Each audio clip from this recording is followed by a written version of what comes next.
អានតែបត់សិនណាអានតែបត់មិនដឹងថាគេចង់និយាយពីអីចាកូទៅបញ្ចប់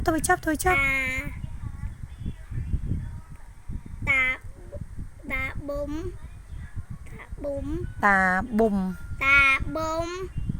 បោះសាប៊ូដឹងសួរអានខុសទាំងម៉ែទាំងកូនណាបុំជាជីតាចៅប៊ីសញ្ញាខានចៅប៊ីដាមកូន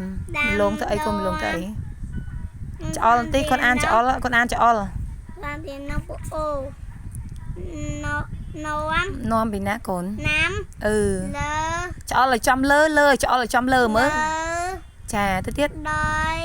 very good តាបុំសញ្ញាខាន yes ចៅប៊ីដាទៅញ៉ាំមេសញ្ញាខានតាបុំហៅចៅ3ចៅអត់3ទេគាត់ហ្នឹងតាហើយចៅអីចៅប៊ីសញ្ញាខានតាបុំបោះសាប៊ូទៅចៅប៊ីសញ្ញាខាន yes តា